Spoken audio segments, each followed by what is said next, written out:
Hello students, હું છું Savaliya sir અને મારી YouTube channel Savaliya sir chemistry ટ્રેનરમાં આપનું સ્વાગત છે. વિદ્યાર્થી મિત્રો, 12th સાયન્સ કેમિસ્ટ્રીના ઘન અવસ્થા ચેપ્ટર એના JEE નીટના કોન્સેપ્ટનો આ TTL3 છે, જેમાં આપણે ક્લોઝપેક રચનામાં વિવિધ પ્રકારના છિદ્રો વિશેનો અભ્યાસ કરીશું. લાસ્ટ લેક્ચર એટલે કે TTL2, જેમાં આપણે મૂળભૂત સ્ફટિક પ્રણાલી અને બ્રેવિસ લેટિસના પ્રકાર વિશેનો અભ્યાસ કર્યો. તે ઉપરાંત એકમ કોષ દીઠ પરમાણુ સંખ્યાની ગણતરી અને ક્લોઝપેક રચના અને તેના પ્રકારનું વર્ગીકરણ એનો અભ્યાસ કર્યો. આ લેક્ચરમાં આપણે વધુ આગળની માહિતી જોઈશું, જે ખૂબ જ ઉપયોગી છે, જેના વિશે ખૂબ જ MCQ પૂછાઈ ચૂક્યા છે. તો શરૂ કરીએ. ટાઇટલ છે છિદ્રો અને તેના પ્રકાર. છિદ્રોને વિવર અથવા વોઇડ્સ પણ કહેવાય. તો વિદ્યાર્થી મિત્રો, આપણે મુખ્યત્વે ષટકોણીય દ્વિપરિમાણીય ના બે સ્તરો વડે રચાતા જે છિદ્રો છે એને પહેલા અભ્યાસમાં લઈશું. જ્યારે ષટકોણીય દ્વિપરિમાણીય ના એક સ્તર ઉપર બીજું સ્તર ગોઠવાય. ક્લોઝપેક રચનામાં તમને ખ્યાલ છે આવો કે આ ષટકોણીય દ્વિપરિમાણીયનું એક સ્તર છે અને તેના ઉપર બીજું સ્તર જ્યારે ગોઠવાય તો બે પ્રકારના જે છિદ્રો રચાય છે, આના ઉપર બીજું સ્તર ગોઠવાય એટલે એ સ્તર આ પ્રકારે ગોઠવાશે. પાઠ્યપુસ્તકમાં આકૃતિ છે, તમે જોઈ શકો છો. તો આ પ્રકારે જ્યારે એક સ્તર ઉપર બીજું સ્તર ગોઠવાય ત્યારે બે પ્રકારના જે છિદ્રો રચાય છે એ બે છિદ્રો છે ટી છિદ્ર અને ઓ છિદ્ર. તો અહીં લખ્યું છે ષટકોણીય દ્વિપરિમાણીય. આ ષટકોણીય દ્વિપરિમાણીય એક સ્તર, એના ઉપર આ બીજું સ્તર છે. તો ષટકોણીય દ્વિપરિમાણીયના બે સ્તરો વડે રચાતા છિદ્રો, એમાં સૌથી પહેલું છે ચતુષ્ફલકીય છિદ્ર. ચતુષ્ફલકીય છિદ્ર એને ટી છિદ્ર પણ કહ્યું છે, ટેટ્રાગોનલ વોઇડ. તો એની વ્યાખ્યા આ પ્રકારની છે: ત્રિકોણીય રીતે એકબીજાને સ્પર્શીને ગોઠવાયેલા ત્રણ ગોળાની ઉપર ચોથો ગોળો તે ત્રણેય ગોળાને સ્પર્શે તે રીતે ગોઠવાય તો તે ચારેય ગોળાઓની વચ્ચે રહેલા અવકાશને ચતુષ્ફલકીય છિદ્ર કહે છે, એટલે કે ટી છિદ્ર કહે છે. બધા શબ્દોને આપણે ફરીથી ધ્યાનમાં લઈશું. ત્રિકોણીય રીતે એકબીજાને સ્પર્શીને ગોઠવાયેલા ત્રણ ગોળા. તમે જોઈ શકો છો અહીં આકૃતિમાં આપણે ત્રણ વાદળી ગોળાઓને ત્રિકોણીય રીતે એકબીજાને સ્પર્શીને ગોઠવાયેલા બતાવ્યા છે. તો ત્રિકોણીય રીતે એકબીજાને સ્પર્શીને ગોઠવાયેલા ત્રણ ગોળાની ઉપર, તેની ઉપર આ ચોથો ગોળો જે કાળા રંગનો અથવા તો કાળી બોર્ડરથી આપણે બતાવેલો છે, ત્રણ ગોળાની ઉપર ચોથો ગોળો તે ત્રણેય ગોળાને સ્પર્શે તે રીતે ગોઠવાય તો તે ચાર ગોળાઓની વચ્ચે રહેલા અવકાશને ચતુષ્ફલકીય છિદ્ર કહે છે, ટી છિદ્ર કહે છે. તો વિદ્યાર્થી મિત્રો, આ જ જે બાબત છે એને આપણે મોડલથી પણ સમજી શકીએ છીએ. તમે જોઈ શકો છો અહીં આપણે જે પ્રમાણે વ્યાખ્યામાં લખ્યું છે એ જ પ્રમાણે છે. ત્રિકોણીય રીતે એકબીજાને સ્પર્શીને ગોઠવાયેલા ત્રણ ગોળાની ઉપર, આ ત્રિકોણીય રીતે એકબીજાને સ્પર્શીને ગોઠવાયેલા ત્રણ ગોળાઓ છે. વિદ્યાર્થી મિત્રો, એક સ્પષ્ટતા કરી દઈશ કે જે ત્રણ ગોળાઓની આપણે વાત કરીએ છીએ એ ત્રણ ગોળાઓના કેન્દ્રો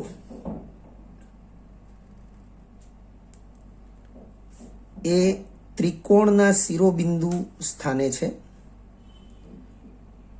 એટલે આ ત્રણ ગોળાઓના કેન્દ્રો હું વિચારું તો આ ગોળાઓના કેન્દ્ર છે અને ત્રિકોણના શિરોબિંદુ સ્થાને છે. અર્થ કે આપણે જે શબ્દો અહીં લખ્યા છે કે ત્રિકોણીય રીતે એકબીજાને સ્પર્શીને, તો ત્રિકોણીય રીતે એકબીજાને સ્પર્શીને આ ત્રણ ગોળાઓ ગોઠવાયેલા છે અને તેની ઉપર ચોથો ગોળો એ ત્રણેય ગોળાને સ્પર્શે તે રીતે ગોઠવાય તો તે ચારેય ગોળાઓની વચ્ચે રહેલા અવકાશને ચતુષ્ફલકીય છિદ્ર ટી કહે છે. એ જ બાબતને આપણે અહીં મોડેલથી સમજીશું. તો આ 3 ગોળાઓ જે ત્રિકોણીય રીતે એકબીજાને સ્પર્શીને રહેલા છે અને એ 3 ગોળાઓને સ્પર્શીને રહે તે રીતે ચોથો ગોળો એની ઉપર આ રીતે ગોઠવવામાં આવ્યો. તો તમે જોઈ શકો છો આ જે રચના છે એ રચના આ પ્રકારે થશે. 4 ગોળાઓ આ રીતે એકબીજાને સ્પર્શીને છે. તમે ધ્યાનથી જોઈ શકો છો કે આ 3 ગોળાઓ એકબીજાને સ્પર્શીને હતા અને ત્રિકોણીય રીતે, અને ચોથો ગોળો તેની ઉપર 3 ગોળાને સ્પર્શે તે રીતે ગોઠવવામાં આવ્યો છે. તો તમે જોઈ શકો છો આ રચના જે છે એમાં 4 ગોળાઓની વચ્ચે રહેલો અવકાશ અથવા ખાલી સ્થાન, જેને આપણે ત્રિકોણીય છિદ્ર તરીકે ઓળખાવીએ છીએ. તમે જોઈ શકો છો આ ખાલી સ્થાન જે છે એને આપણે અહીંથી જોઈ શકીએ છીએ. આ સ્થાન એક જ છે, પણ તમે એને જોઈ શકો છો 4 જગ્યાએથી તમે જોઈ શકો છો એને. તો વ્યાખ્યાના શબ્દો ફરીથી આપણે ધ્યાનમાં લઈએ. ત્રિકોણીય રીતે એકબીજાને સ્પર્શીને ગોઠવાયેલા 3 ગોળાની ઉપર ચોથો ગોળો તે 3 ગોળાને સ્પર્શે તે રીતે. ત્રિકોણીય રીતે એકબીજાને સ્પર્શીને ગોઠવાયેલા 3 ગોળાઓની ઉપર ચોથો ગોળો તે 3 ગોળાને સ્પર્શે તે રીતે ગોઠવાય. તો તમે જોઈ શકો છો 3 ગોળાને, આ ચોથો ગોળો એ 3 ગોળાને સ્પર્શેલો છે. તો તે 4 ગોળાની વચ્ચે રહેલા અવકાશને ચતુષ્ફલકીય છિદ્ર ટી છિદ્ર કહે છે. તો આ 4 ગોળાની વચ્ચે રહેલો અવકાશ એટલે આ અવકાશ, જેને ટી છિદ્ર એટલે કે ચતુષ્ફલકીય છિદ્ર કહે છે.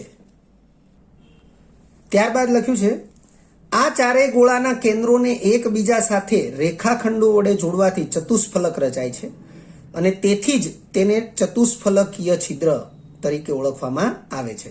ફરીથી જે 4 ગોળાઓની વાત થઈ તમે જોઈ શકો છો આ ચતુષ્ફલકીય છિદ્ર દર્શાવતા 4 ગોળા છે. આ સ્થાન જે છે એ ચતુષ્ફલકીય છિદ્ર છે. તમે જોઈ શકો છો આપણે રિફિલ વડે દર્શાવીએ તો આ સ્થાન છે એ ચતુષ્ફલકીય છિદ્ર છે.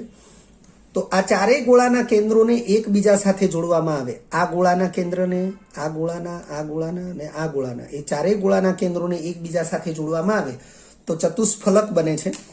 કંઈક આ પ્રકારની આકૃતિ બનશે. આ 3 ગોળા જે એક બીજાને સ્પર્શીને ત્રિકોણીય રીતે છે અને ચોથો ગોળો જે ઉપરના સ્થાને ગોઠવાયો છે. તો 4 ગોળાના કેન્દ્રોને જો હું આ રીતે જોડીશ તો મને જે રચના જોવા મળશે એ રચના છે ચતુષ્ફલક, અને તેથી આ છિદ્રને ચતુષ્ફલકીય છિદ્ર તરીકે ઓળખવામાં આવે છે. હવે વિદ્યાર્થી મિત્રો, ચતુષ્ફલકીય છિદ્ર વિશે થોડી વિશેષ માહિતી જે MCQ સોલ્વ કરવા માટે ખાસ ઉપયોગી રહેશે.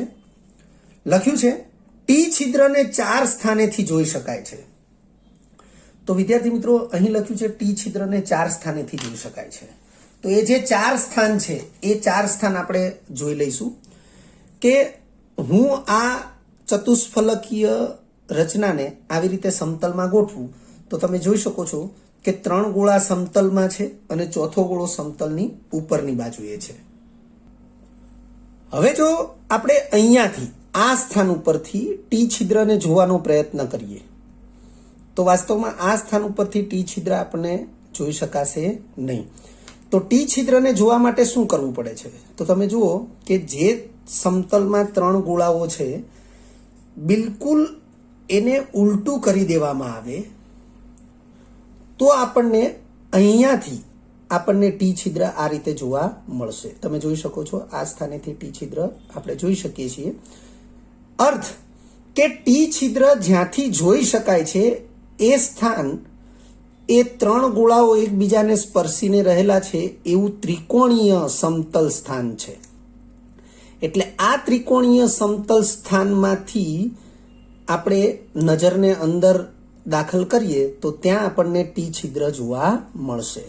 તો હવે તમે જોઈ શકો છો કે ચતુષ્ફલકમાં એવા ત્રિકોણીય સમતલ કેટલા હોય છે? તો ચતુષ્ફલકમાં એવા ત્રિકોણીય સમતલ 4 હોય છે અને તેથી તમે જોઈ શકો છો આ 1, પછી આ 2, પછી આ 3 અને આ 4. તો આપણે અહીંયા આવી રીતે રાખીએ તો આ 3 ગોળા જે સમતલમાં છે એ સમતલ એટલે ત્રિકોણીય સમતલ, જ્યાંથી નીચેની સાઈડથી આપણે ટી છિદ્રને જોઈ શકીએ. એવી રીતે 1, 2 અને 3 ગોળાઓ વડે એક ત્રિકોણીય સમતલ બનશે. તો અહીંયાથી પણ આપણે ટી છિદ્રને જોઈ શકીશું, જ્યાંથી તમે જોઈ શકો છો રિફિલને અંદર દાખલ કરીએ છીએ ત્યાંથી નજરને અંદર દાખલ કરીએ તો ત્રિકોણીય છિદ્ર ત્યાંથી પણ જોઈ શકાશે.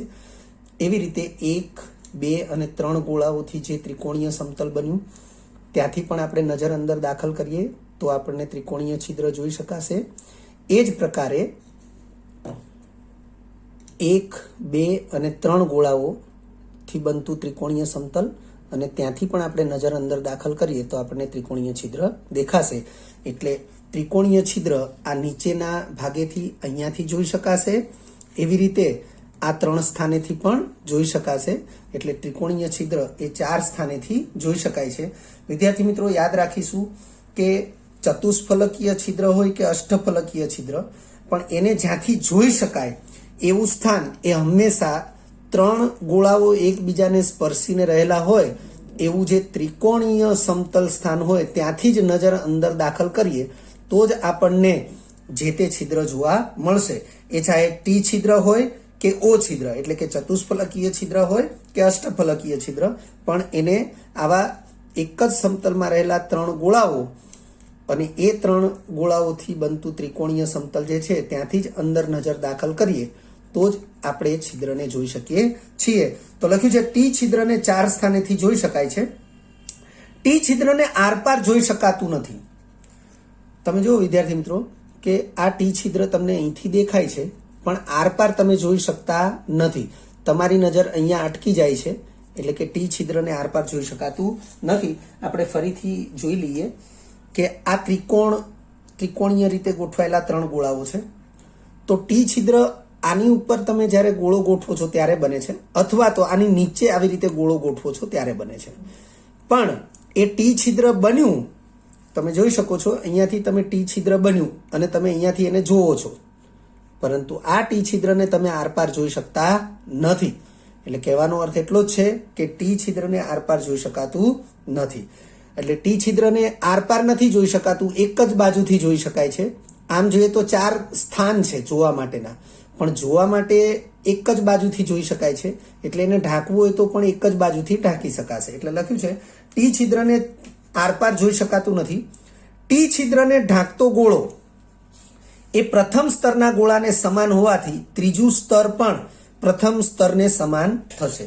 વિદ્યાર્થી મિત્રો, આપણે ષટકોણીય દ્વિપરિમાણીય સ્તર, એક સ્તર ઉપર બીજું સ્તર એવું વિચારીએ તો આ જે 3 ગોળા છે એને એક સ્તરના ગોળા માનીએ અને આ જે ચોથો ગોળો છે એને બીજા સ્તરનો ગોળો માનીએ.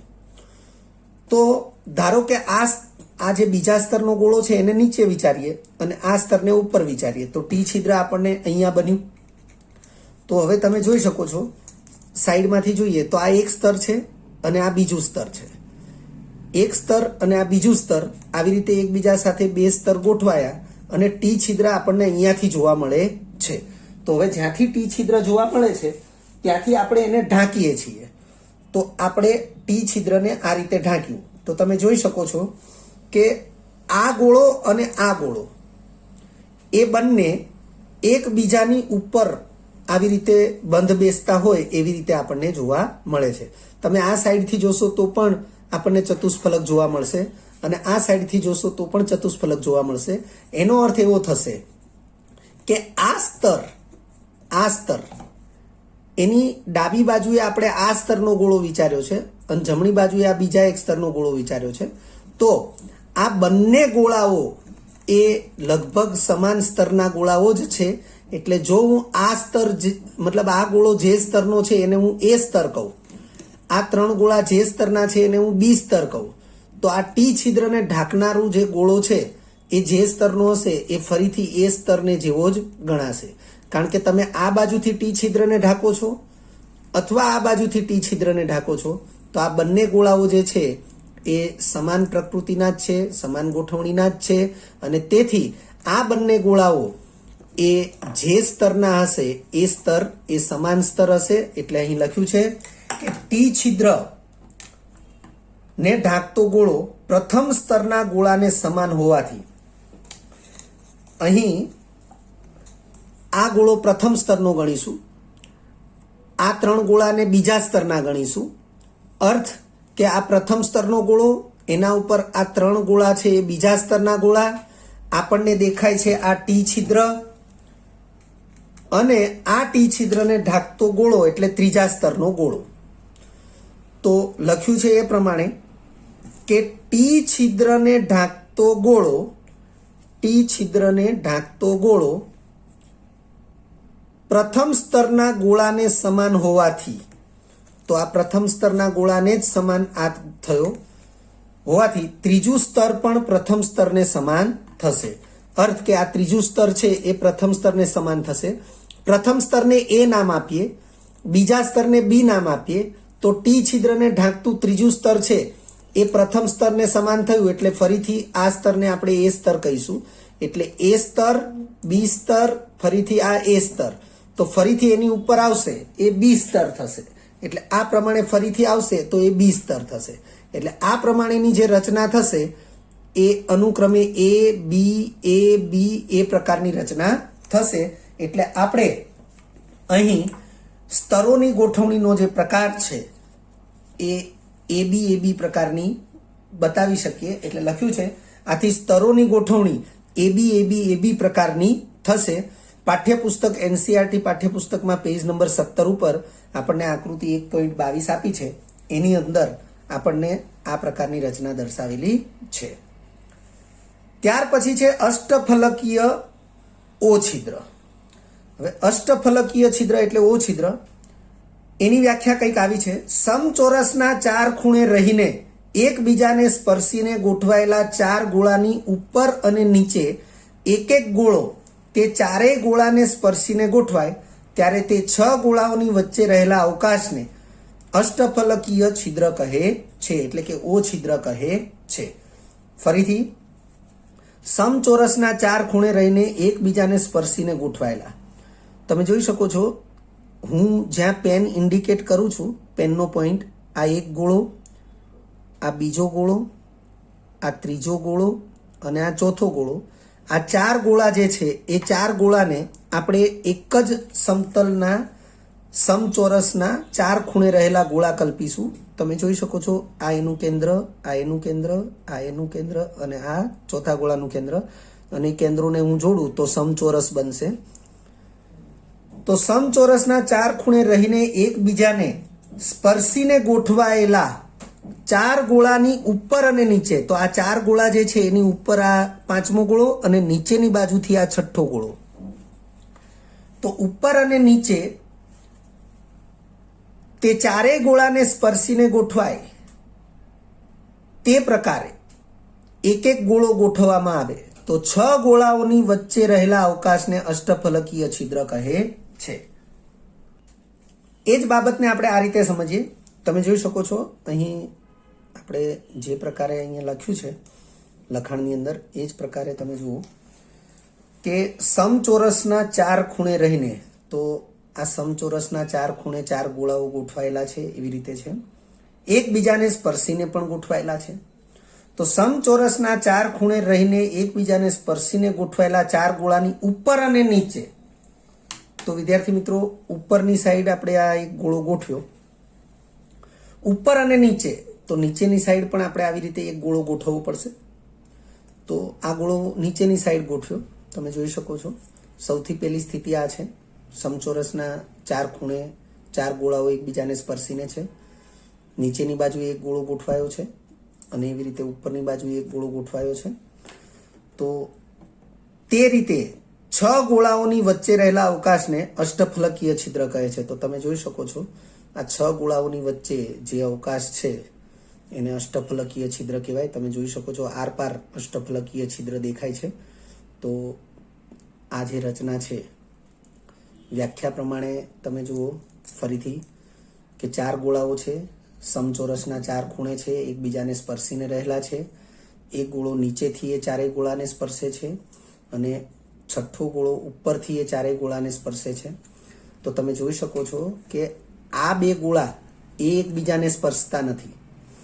એવી રીતે તમે જોઈ શકો છો આ બે ગોળા પણ એકબીજાને સ્પર્શતા નથી, આ બે ગોળા પણ એકબીજાને સ્પર્શતા નથી. પણ આ પ્રકારે 6 ગોળાઓની વચ્ચેના અવકાશને આપણે અષ્ટફલકીય છિદ્ર કહીશું. તમે જોઈ શકો છો આ 6 ગોળાઓ જે છે એ જે રીતે ગોઠવાયેલા છે, તો આની વચ્ચે આ રિફિલના માધ્યમથી આપણે બતાવી રહ્યા છીએ કે આ અવકાશ છે. તો એ જે અવકાશ છે એ અષ્ટફલકીય છિદ્ર છે. તમે ધ્યાનથી જોઈ શકો છો. તો ફરીથી વ્યાખ્યાના શબ્દો પ્રમાણે આપણે જોઈએ કે સમચોરસના ચાર ખૂણે રહીને તો સમચોરસના ચાર ખૂણે ચાર ગોળાઓ છે એકબીજાને સ્પર્શીને પણ ગોઠવાયેલા છે અને સમચોરસના ચાર ખૂણે રહીને એકબીજાને સ્પર્શીને ગોઠવાયેલા ચાર ગોળાની ઉપર અને નીચે, તો આપણે નીચે એક ગોળો ગોઠવીએ પહેલા અને ત્યારબાદ આપણે ઉપર એક ગોળો ગોઠવીએ. તો આ પ્રકારે 6 ગોળાઓની વચ્ચે રહેલા અવકાશને, તો આ જે 6 ગોળાઓ જે છે એ 6 ગોળાઓની રચના એ તમે જોઈ શકો છો. આ પ્રકારે 6 ગોળાઓની રચના બની છે. તો આ 6 ગોળાઓની વચ્ચે રહેલું જે અવકાશ છે, બરોબર, એ અવકાશને આપણે જોવા માટે તમે જોઈ શકો છો આ પ્રકારે રિફિલના માધ્યમથી આપણે એને જોઈ રહ્યા છીએ. તો એ જે અવકાશ છે એને આપણે અષ્ટફલકીય છિદ્ર O તરીકે ઓળખીશું. ત્યારબાદ લખ્યું છે આ 6 ગોળાના કેન્દ્રોને રેખાખંડો વડે જોડવાથી અષ્ટફલક રચાતું હોવાથી તેને અષ્ટફલકીય છિદ્ર કહે છે. તમે જોઈ શકો છો કે આ જે 4 ગોળા છે એ સમચોરસના 4 ખૂણે રહીને એકબીજાને સ્પર્શીને ગોઠવાયેલા 4 ગોળા છે. આ 4 ગોળા 1 2 3 4 અને ઉપર અને નીચેથી ગોઠવાયેલો આ પાંચમો ને છઠ્ઠો ગોળો છે. તો એ 6 ગોળાના કેન્દ્રોને, તો મેં અહીં કેન્દ્રો બતાવેલા છે અને કેન્દ્રોને મેં તૂટક રેખાઓ વડે જોડેલા છે. તો આ 6 ગોળાના કેન્દ્રોને રેખાખંડો વડે જોડવાથી અષ્ટફલક રચાતું હોવાથી તેને અષ્ટફલકીય છિદ્ર કહે છે. આકૃતિને આપણે આ રીતે જોઈ શકીએ છીએ કે જે સમતલમાં 4 ગોળાઓ છે એ 4 ગોળાઓના કેન્દ્રો જે છે એ આ પ્રકારે છે અને એને આપણે આ રીતે રેખાખંડો વડે જોડીએ છીએ.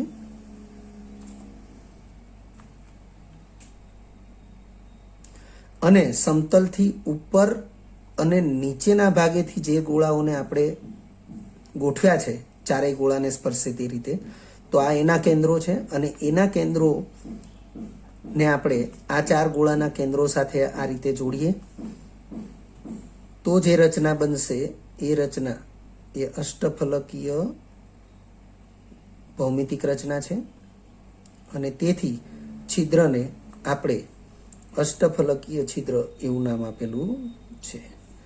તો આ પ્રમાણે અષ્ટફલક રચાય છે અને તેથી અને એ જ પ્રકારનું અષ્ટફલક તમે અહીંયા તૂટક રેખા વડે જોઈ શકો છો. તો આ પ્રકારે અષ્ટફલક રચાતું હોવાથી તેને અષ્ટફલકીય છિદ્ર તરીકે ઓળખવામાં આવે છે. યાદ રાખો કરીને જેમ અહીંયા આપણે ટી છિદ્રની લાક્ષણિકતા લખી છે એમ ઓ છિદ્રની લાક્ષણિકતા લખી છે.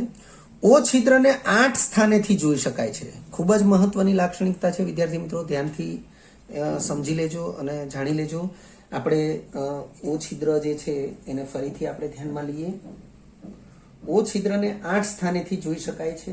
તો ફરીથી આપણે ઓ છિદ્રની રચના છે એ ઓ છિદ્રની રચનાને આપણે હાથમાં આ મોડેલ જે છે એના વડે જોઈ લઈએ કે આ ઓ છિદ્ર જે છે એને 8 સ્થાનેથી જોઈ શકાય છે. તો તમે જોઈ શકો છો સમતલમાં રહેલા 4 ગોળાઓ જે છે એ આ પ્રકારે 4 ગોળાઓ સમતલમાં છે, પાંચમો ગોળો ઉપર અને છઠ્ઠો ગોળો નીચે છે. તો તમે જુઓ કે આ જે ત્રિકોણીય રીતે એકબીજાને સ્પર્શીને 3 ગોળાઓ છે ત્યાંથી આપણને ઓ છિદ્ર આ સ્થાનેથી દેખાશે. તમે જોઈ શકો છો આરપાર.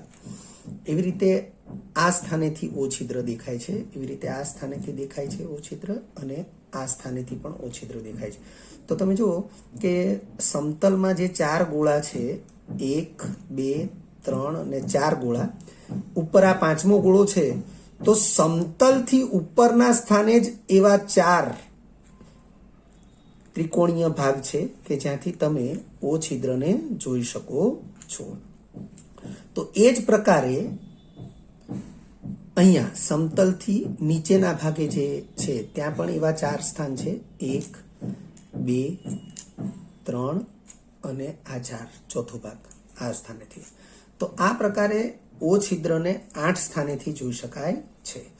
તો અહીં લખ્યું છે ઓ છિદ્રને 8 સ્થાનેથી જોઈ શકાય છે. બીજું લખ્યું છે ઓ છિદ્રને આરપાર એટલે કે બે વિરુદ્ધ સ્થાનેથી જોઈ શકાય છે. આરપાર તો વિદ્યાર્થી મિત્રો તમે જોઈ શકો છો કે આ ઓ છિદ્ર છે અને આપણે અહીંયાથી એને આમ આરપાર જોઈ શકીએ છીએ. તમે જોઈ શકો છો આ રીતે આરપાર એને જોઈ શકાય છે. આપણી નજર અહીંયાથી દાખલ થાય તો અહીંયા આરપાર આપણે એને જોઈ શકીએ છીએ. તમને વિઝ્યુઅલાઇઝ થાય છે આ પ્રકારે કે પાછળ તમને પેજ દેખાય છે, પેજનું લખાણ દેખાય છે. એનો અર્થ એવો છે કે ઓ છિદ્ર તમે આરપાર જોઈ શકો છો અને ટી છિદ્રમાં તમે આવું આરપાર જોઈ શકતા નહોતા. તો એવી રીતે ઓ છિદ્રને આરપાર એટલે કે બે વિરુદ્ધ સ્થાનેથી જોઈ શકાય છે. તમે જેમ આ રીતે અહીંયાથી જોઈ શકો છો આરપાર, એવી રીતે તમે વિરુદ્ધ એટલે કે સામેની બાજુએથી એટલે કે આ સ્થાનેથી પણ તમે આરપાર આવી રીતે જોઈ શકો છો. તમે જોઈ શકો છો કે આ રિફિલ છે એ અહીંયાથી આમ બહાર આવે છે એટલે તમે આ સ્થાનેથી પણ જોઈ શકશો અને આ સ્થાનેથી પણ તમે આરપાર જોઈ શકો છો. તો એવા જે સ્પોટ છે આરપાર દેખાતા એવા 4 સ્પોટ થશે. એટલે ટોટલ 8 સ્થાનેથી તમે ઓ છિદ્રને જોઈ શકો છો. લખ્યું છે ઓ છિદ્રને ઢાંકતો ગોળો પ્રથમ અને બીજા સ્તરના એક પણ ગોળા સાથે સામ્ય હોતો નથી. વિદ્યાર્થી મિત્રો આ બાબતને આપણે અલગ રીતે સમજીશું. અહીંયા તમે જોઈ શકો છો કે આ અષ્ટફલકીય છિદ્ર બનાવતી જે રચના છે, 4 ગોળા એક સમતલમાં, 5મો ગોળો ઉપર અને 6ઠ્ઠો ગોળો આ રીતે નીચે. પણ આ રચનાને આપણે આ રીતે જોઈ રહ્યા છીએ કે એક સમતલ આને એ સ્તર કહીએ અને એના ઉપર આ બી સ્તર આ રીતે ગોઠવાયેલું છે અને તમે જોઈ શકો છો એ સ્તર ઉપર જે બી સ્તર ગોઠવાયું છે અને ઓ છિદ્ર એ આપણને આવી રીતે આરપાર દેખાઈ રહ્યું છે. તો આ રીતે આરપાર આપણને જે ઓ છિદ્ર દેખાઈ રહ્યું છે, હવે આપણને જે ઓ છિદ્ર દેખાય છે એને આપણે ઢાંકવાનું છે. તો હવે જરા આપણે આ જે 2 સ્તર છે એ 2 સ્તરને આપણે સાઈડ વિઝન કરીએ. સાઈડ વિઝન કરીએ એટલે આ સ્તર એ છે, આ સ્તર બી છે અને આ ઓ છિદ્રને ઢાંકવા માટેનો ગોળો એ અહીંયા આપણે આ રીતે ગોઠવીએ. તો જસ્ટ આ ગોળો એ આ સ્તર અથવા આ સ્તરના અન્ય કોઈ પણ ગોળા સાથે બંધ બેસતો આવતો નથી. તમે જોઈ શકો છો આ પ્રકારે કે આ સ્તરનો ગોળો, આ સ્તરનો ગોળો અને આ સ્તરનો ગોળો એટલે 3 સ્તર જુદા જુદા છે, ભિન્ન છે. તમે આ રીતે પણ વિચારી શકો છો. આ ગુલાબી ગોળો જે છે એ ગુલાબી ગોળો એ ઓ છિદ્રને ઢાંકે છે. તમે જોઈ શકો છો આ ઓ છિદ્ર છે અને એને ઢાંકવા માટે આવી રીતે ગુલાબી ગોળાનો ઉપયોગ કર્યો. પણ ગુલાબી ગોળો જે સ્તરનો છે એ સ્તર એ બાકીના 2 સ્તરમાં ક્યાંય બંધ બેસતું આવતું નથી. એટલે આ જે ત્રીજું સ્તર છે એ આ બાકીના 2 સ્તરથી ભિન્ન છે, અલગ જ છે, એમ આપણે સમજી શકીએ છીએ. તો ફરીથી આપણે આ વિધાન જોઈ લઈએ. ઓ છિદ્રને ઢાંકતો ગોળો પ્રથમ અને બીજા સ્તરના એક પણ ગોળા સાથે સામ્ય હોતો નથી. એટલે કે ઓ છિદ્રને ઢાંકતું ત્રીજું સ્તર એ પ્રથમ અને બીજા સ્તરથી ભિન્ન હોય છે. આપણે આ બાબતને હમણાં સમજાવી. એટલે કે ઓ છિદ્રને ઢાંકતું ત્રીજું સ્તર એ પ્રથમ અને બીજા સ્તરથી ભિન્ન હોય છે. આથી સ્તરોની ગોઠવણી એબીસી પ્રકારની થશે. ધારો કે પ્રથમ સ્તરને એ કહીએ, બીજા સ્તરને બી કહીએ, એટલે એ અને બી સ્તર વડે અષ્ટફલકીય છિદ્ર બન્યું. પરંતુ અષ્ટફલકીય છિદ્રને ઢાંકનારો જે ગોળો છે એ જે સ્તરનો છે એ સ્તરને આપણે સી કહેવું પડશે, કારણ કે એ અને બી પૈકી એક પણ સ્તર સાથે સામ્ય નથી અને તેથી સ્તરોની ગોઠવણીનો પ્રકાર એબીસી પ્રકારનું થશે. આ જે આકૃતિ છે એ પણ પાઠ્યપુસ્તકના પેજ નંબર 17 ઉપર આપેલી છે આકૃતિ 1.22 ની 1.23. નોંધમાં આપણે આગળ લખ્યું છે કે ષટકોણીય દ્વિપરિમાણીય ક્લોઝ પેકમાંથી ત્રિપરિમાણીય ક્લોઝ પેક બને ત્યારે ષટકોણીય દ્વિપરિમાણીય ક્લોઝ પેકમાંથી ત્રિપરિમાણીય ક્લોઝ પેક બને ત્યારે રચાતા છિદ્રો પૈકી, વિદ્યાર્થી મિત્રો, જ્યારે ષટકોણીય દ્વિપરિમાણીયના બે સ્તરો એકબીજા ઉપર ગોઠવાય ત્યારે બે પ્રકારના છિદ્રો બને છે. આપણે જોયું ટી અને ઓ. તો રચાતા છિદ્રો પૈકી ચતુષ્ફલકીય છિદ્રોની સંખ્યા એ અષ્ટફલકીય છિદ્રોની સાપેક્ષે બમણી હોય છે. એટલે કે ટી છિદ્રોની સંખ્યા ઓ છિદ્રોની સંખ્યાની સાપેક્ષે બમણી હોય છે. વિદ્યાર્થી મિત્રો, આનો ખુલાસો એ આપણા પાઠ્યપુસ્તકની અંદર જે આકૃતિ આપી છે એ આકૃતિના આધારે પણ આપણને ઓરલી એ જોવા મળી શકે છે. આપણે પાઠ્યપુસ્તકની આકૃતિ છે એને આપણે સામે લાવી રહ્યા છીએ. આ પ્રકારે તમે જોઈ શકો છો, આ આકૃતિ પાઠ્યપુસ્તકની છે અને એમાં તમે ફક્ત ને ફક્ત ઓ છિદ્ર અને ટી છિદ્રની જે હરોળ છે એને તપાસો.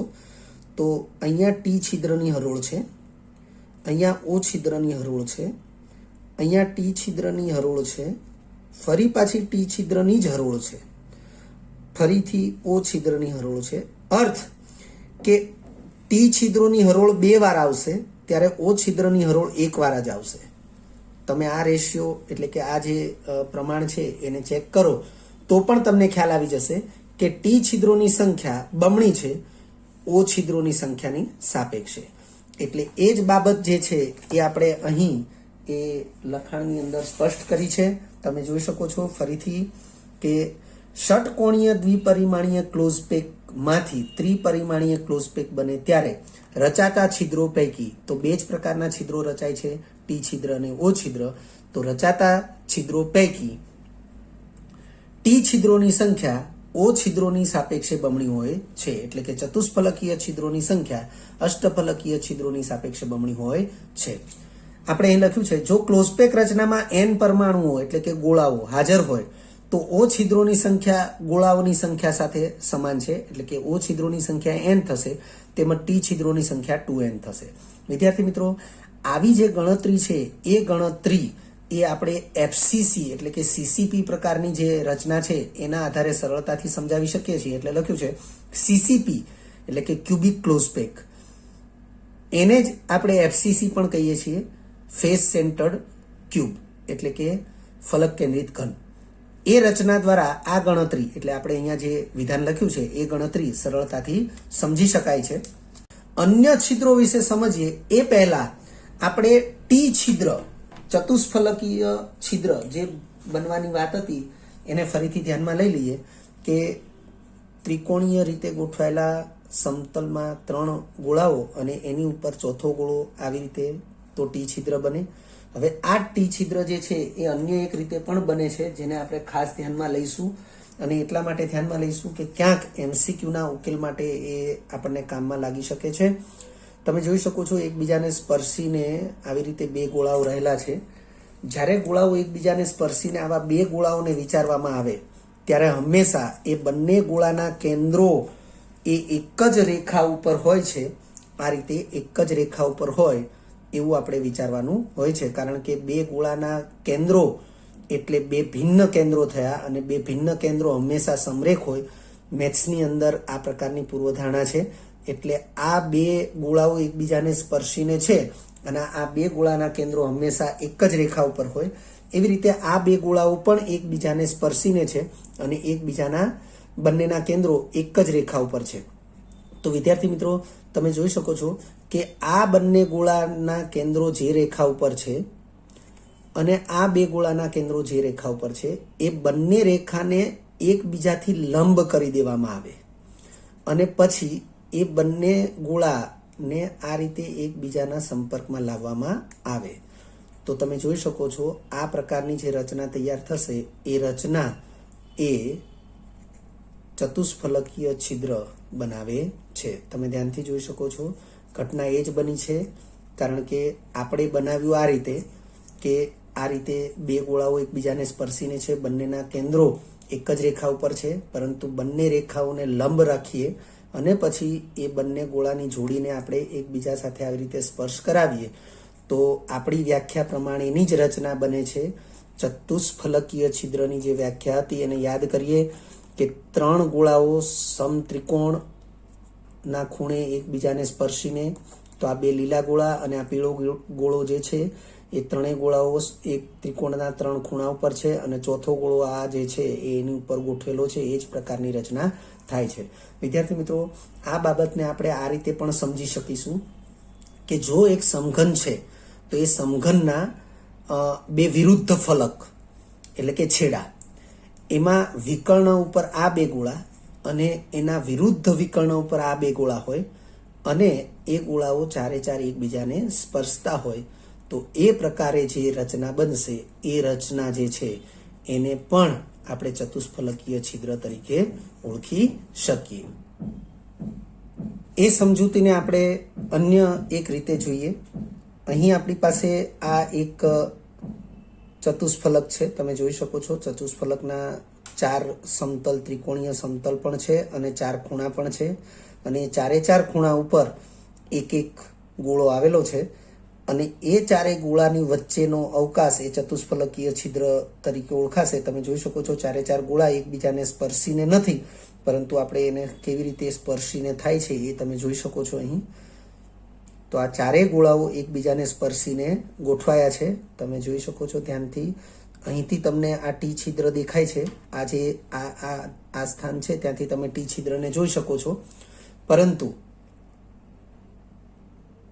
આ રચના જે છે એ રચનાને તમે ધ્યાનથી જુઓ કે તમે આ ટી છિદ્ર તમે કેટલા સ્થાનેથી જોઈ શકો છો. એક સ્થાન, એવી રીતે આ બીજું સ્થાન, આ ત્રીજું સ્થાન અને આ ચોથું સ્થાન. એટલે 4 જગ્યાએથી ટી છિદ્રને જોઈ શકાય છે. તમે જોઈ શકો છો ચારે ચાર ગોળાના કેન્દ્રોને આવી રીતે આપણે જોડીએ તો ચતુષ્ફલક બને છે અને તેથી આપણે આ છિદ્રને એ ટી છિદ્ર તમે જોઈ શકો છો. ટી છિદ્રને આરપાર જોઈ શકાતું નથી એટલે આ રીતે આપણે એને ચતુષ્ફલકીય છિદ્ર નામ આપેલું છે.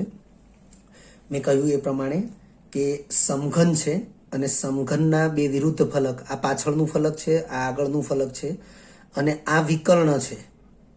તો આ ફલક વિકર્ણ અને સામેનો જે એની પાછળનું ફલક છે એનું આ વિરુદ્ધ ફલક વિકર્ણ છે. અહીંયા જેમ 2 ગોળા છે એમ વિરુદ્ધ ફલક વિકર્ણ ઉપર 2 ગોળા છે. તો આ પ્રકારે 4 ગોળા જે છે એ 4 ગોળા એ પણ એકબીજાને સ્પર્શીને ગોઠવાશે. તમે જોઈ શકો છો, ધ્યાનથી જુઓ. તો આ પ્રકારે જે ઘટના બની, બરોબર છે, એ ઘટનાથી પણ ચતુષ્ફલકીય છિદ્ર જ બન્યું છે. તમે ધ્યાનથી જોઈ શકો છો. આપણે ફરીથી જોઈએ કે એક સમઘન છે અને સમઘનના 2 વિરુદ્ધ ફલક, જેમ કે તમે જોઈ શકો છો જમણી બાજુનું આ ફલક છે એમ ડાબી બાજુનું આ ફલક છે. અને અંત કહેવાય, છેડા. 2 સામસામેના વિરુદ્ધ ફલક છે સમઘનના, એને સમઘનના છેડા કહેવાય. પરંતુ એક ફલકના ફલક વિકર્ણથી બીજા ફલકનો ફલક વિકર્ણ વિરુદ્ધ છે. એકનો ફલક વિકર્ણ આ દિશામાં છે. આ રીતે તમે જોઈ શકો છો. આપણે આને આ પ્રકારે જોઈએ. આપણી તરફનું જે ફલક છે એમાં આ વિકર્ણ ઉપર 2 ગોળા રહેલા છે અને પાછળની સાઈડનો જે ફલક છે એનો વિકર્ણ બિલકુલ એનાથી વિરુદ્ધ છે, ત્યાં 2 ગોળા રહેલા છે અને આ 4 ગોળા એકબીજાને સ્પર્શીને આ પ્રકારે રહેલા છે. તો આ પ્રકારે જે 4 ગોળાઓ એકબીજાને સ્પર્શ્યા એ વાસ્તવમાં શું બને છે? ચતુષ્ફલકીય છિદ્ર. તમે જોઈ શકો છો આ પ્રકારે એ 4 ગોળાઓ એકબીજાને સ્પર્શેલા છે, પરંતુ ત્યાં પણ ચતુષ્ફલક જ બન્યું છે. એટલે આ પ્રકારે આપણે અલગ અલગ રીતે એને સમજી શકીએ છીએ. ત્યાર પછી અષ્ટફલકીય છિદ્ર તમે જોઈ શકો છો. અષ્ટફલકીય છિદ્ર તો એમાં આપણે એ પ્રમાણે સમજાવેલું છે કે 6 ગોળાઓ વડે અષ્ટફલકીય છિદ્ર બને. ધ્યાનથી જોજો.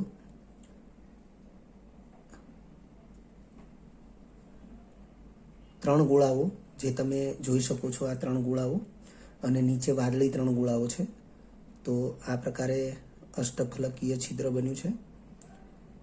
આપણે એને આ પ્રમાણે પણ વિચારી શકીએ કે 4 ગોળાઓ એક જ સમતલમાં છે, 1 2 3 અને 4 ગોળાઓ. પાંચમો ગોળો તો એના ઉપરથી ઢાંક્યો છે અને છઠ્ઠો ગોળો તો નીચેથી આ છઠ્ઠો ગોળો છે એ ઢાંક્યો છે. અને એ પ્રકારે એ 6 ગોળાઓની વચ્ચે જે અવકાશ રહેલો છે એ અષ્ટફલકીય છિદ્ર છે. તમે જોઈ શકો છો આ સ્થાનેથી અષ્ટફલકીય છિદ્રને આરપાર જોઈ શકાય છે. એટલે આ પ્રકારે અષ્ટફલકીય છિદ્ર પણ બનશે. ત્યાર પછીના અન્ય છિદ્રો. અન્ય છિદ્રોમાં પહેલું છે ત્રિકોણીય છિદ્ર. મેં 3 નંબર જ આપ્યો છે કારણ કે પ્રથમ નંબર આપણે ચતુષ્ફલકીય છિદ્રને આપ્યો, બીજો નંબર આપણે અષ્ટફલકીય છિદ્રને આપ્યો. હવે છે ત્રિકોણીય છિદ્ર. તો ત્રિકોણીય રીતે એકબીજાને સ્પર્શીને ગોઠવાયેલા 3 ગોળાઓની વચ્ચે રહેલા ખાલી સ્થાન. તો તમે જોઈ શકો છો આ 3 ગોળાઓ ત્રિકોણીય રીતે એકબીજાને સ્પર્શીને ગોઠવાયેલા છે અને 3ની વચ્ચે જે ખાલી સ્થાન છે એ ખાલી સ્થાન એટલે ત્રિકોણીય છિદ્ર છે. આપણે અહીંયા પણ આને જોઈ શકીએ છીએ કે આ 3 ગોળા એકબીજાને સ્પર્શીને ગોઠવાયેલા છે અને 3 ગોળા વચ્ચેનું જે ખાલી સ્થાન છે એ ખાલી સ્થાન એ ત્રિકોણીય છિદ્ર છે.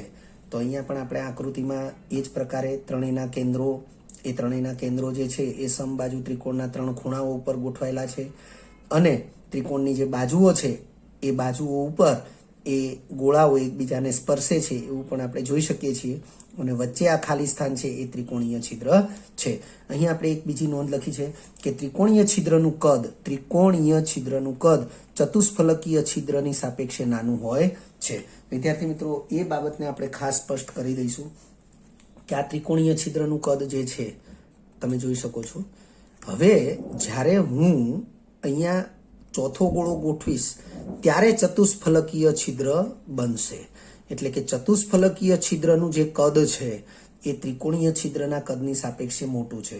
હું આ જ બાબતને બીજી રીતે કહીશ કે આ 3 ગોળાને સ્પર્શે એવો એક નાનો ગોળો તમે વિચારો કે જે આ 3 ગોળાને સ્પર્શે એ રીતે બરોબર અહીંયા વચ્ચે ગોઠવાય.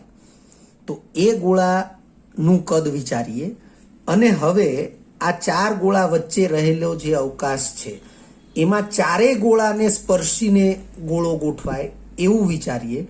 તો આ 3 ગોળાને સ્પર્શીને રહે એવા ગોળાનું કદ એ સાપેક્ષમાં નાનું હશે અને આ 4 ગોળાને સ્પર્શીને રહે એવા ગોળાનું કદ એ સાપેક્ષમાં મોટું હશે. એટલે 4 ગોળાને સ્પર્શીને રહે એવો ગોળો એ ચતુષ્ફલકીય છિદ્રમાં ગોઠવાયો એવું કહેવાય. એટલે ચતુષ્ફલકીય છિદ્રનું કદ મોટું કહેવાશે, ત્રિકોણીય છિદ્રનું કદ સાપેક્ષમાં નાનું કહેવાશે.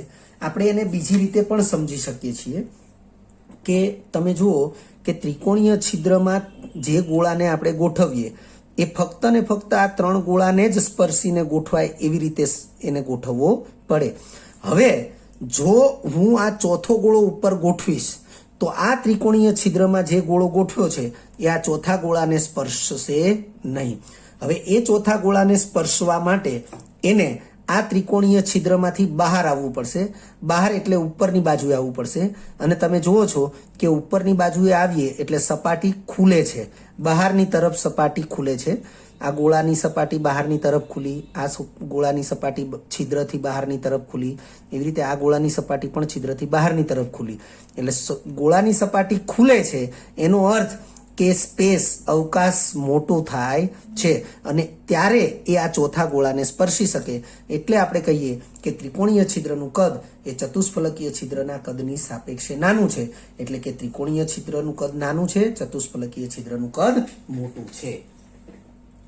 ત્યાર પછી છે સમચોરસ છિદ્ર.